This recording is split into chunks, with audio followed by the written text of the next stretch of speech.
Hello, I'm Core Bishop Don Sawyer, founder and pastor of Our Lady's Maronite Church in Austin, Texas.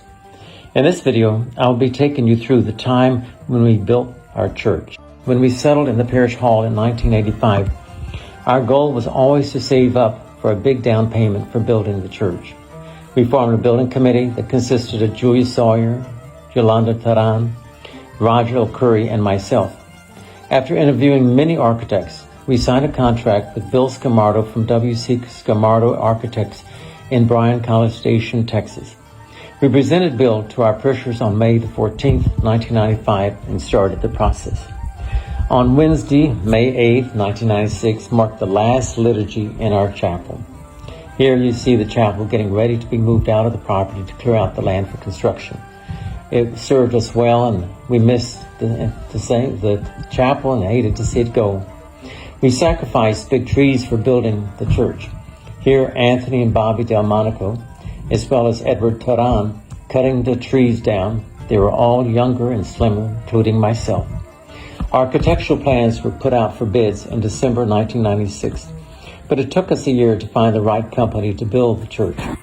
We didn't have much response at first for that time, but on December the 2nd, 1997, the building committee signed a contract with Perry and Perry Builders to build the church, and it was on December the 14th, 1997, that we broke ground for the new church, chapel, and administrative building. Here you see the people and the building committee breaking ground. Lots of people were there. It was an exciting moment for all of us. It was like long awaited. And as I look back, it wasn't that much time either. The building process started, we went underway, and here you'll see pictures of pouring the concrete, the steel, the foundation, and basically the frame of the church and the whole new campus. This picture is looking from the street side toward the Sawyer's Event Center. Here you will see all the ironwork and steel looking from the administrative wing up to 51st Street. Now, as time passed, the church complex rose from the ground, and I remember very distinctly when I received the draw request, the first one, for $164,000. It took my breath away. I said, oh my gosh, I was in a panic. And I remember being home. I got out, started walking, praying to the Blessed Mother. I then later talked to the CPA, Barney Schultz, about it. And he said, Father, just realize that you still have that money, but now it's in concrete and steel. It is there, but not on a sheet of paper. It's there. This was really a big help for me because I knew how hard and how long it took for us to accumulate that money. These pictures are for the building of our administrative wing from the driveway. We used Havel of whipped concrete blocks, solid blocks. It was used to build up Germany after the war, and it had great installation possibilities and power. This is the upstairs of our administrative building where we currently have our classrooms now. We didn't have money to finish it out, and that only was finished when Cedars Academy Charter School needed 4 more classrooms. They wanted to use it, so they fixed it up, spent the money on it, put in the walls, and put the carpet down. Now here you will see how our bell tower was constructed. Our bell had been ordered back in 1993, and it came from the famous Maronite village in Mount Lebanon called Beit Shebed, the village of the youth.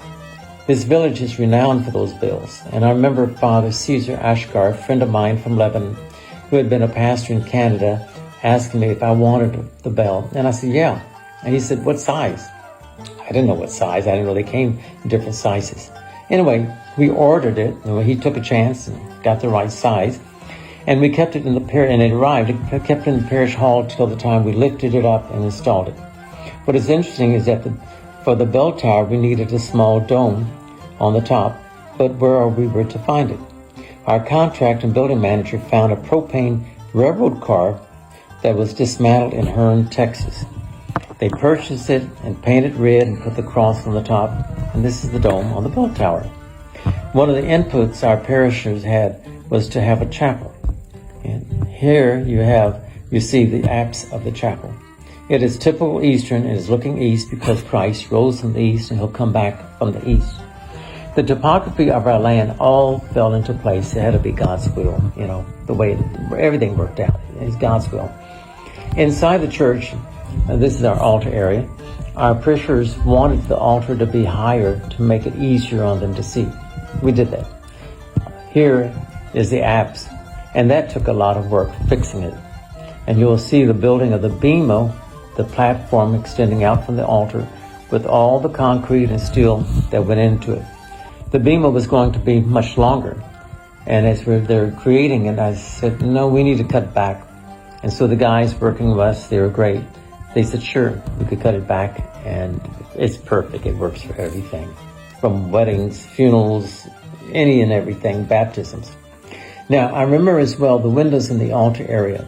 When the Masons were working on them, they said, Father, these windows look too short. You don't want them like that. I said, what should we do? And they said, make them longer. And I said, let me talk to the architect. I called the architect, and in the meantime, they said, don't worry, we're going to start working on another part of the wall. It was a rush job. I told the architect, he made the drawings, sent them to the contractor, did a change order, and I went back to the church that afternoon, told them, go ahead and do it. Otherwise, it had been not so pretty as it is now. We use Monolithic Dome Company, and they build silos, and they're in Italy, Texas, up the I-35 going to Dallas. This was their first time putting on a dome for a church. Here we have pictures of building the dome and the way it was done. Monolithic Company had this pre-made tent, if you want to call it. They pre-made it size order. They had it looked like an igloo with two doors, and like an igloo, the pressure was there. You go one door, you had to go through another, and air pressure would constantly stay 24 hours a day, blowing the structure up. And once the dome was blown up, it sat in that framework, as you see, that iron ring. They then, interior-wise, they blew insulation above the ceiling into the skin of that outer skin. That became the ceiling. Then they got up and they did the rebar. And after putting in all the iron, the rebar, they blew in the concrete. And later, we paid them more to smooth out the surface for the inside, so we could put up artwork. Our people wanted a large meeting space before church. And I also studied liturgical architecture, read different materials on liturgical arts and so forth. And that is why we wanted a larger narthex. And I can say that this is the first church in the Ulster area with the large narthex. We are flattered that many other churches that were built after ours were built, they copied the large or narthex. And it's like the living room where we welcome people who stay after liturgy for holy days, weddings, funerals. It's our living room. It's perfect. These are pictures inside the church. We have 4 support columns, and we use Cantera stone that came from Mexico. It's a honey limestone. The exterior of our church, modeled after the ruins of the Basilica of St. Simon the Starlight in northern Syria, a great pilgrimage site for centuries and the largest basilica at the time. St. Simeon lived on a Roman column for 41 years, and the 4 columns represent the 4 evangelists, Matthew, Mark, Luke, and John, and they hold up the dome and the church roof just like the Gospels hold up Christianity. And I remember taking walks before designing the church and telling the Blessed Mother, let's design a church that witnesses 2,000 years of Christianity, history as Eastern Catholics, and a church such that when you come in, you don't want to leave. And I think we got very close to it, and if not, hit the thing on the head. The windows on the south side represent different phases in Christ's life, with the largest one depicting the resurrection. The other windows are for phases in Christ's life and steps to salvation. Now the west windows, we want to include some of the saints of Antioch. This is our origin. So you'll see the different saints of Antioch, beginning with Peter and Paul, of course. We didn't have a porch when the church was finished. We added that later. We didn't have a porte cochere either. That was added too. And here you see the concrete laid for the driveway, but later came that steel for the porte cochere, and piece by piece you will see it all coming together. We were able to finish the porte cochere in 2003, and it's all through, and the coloring with the Christ up in the dome, all through generous and gifts from the people. Everything you see has been given. It has great utilitarian use for the porte cochere as beauty to the church. Thank you for walking with me in this journey. I'm proud and I love to talk about it and all the stories, people, and so forth. But stay tuned for our next video. where we will take you into more of the building process as well as the consecration of the church itself. Thank you and God bless.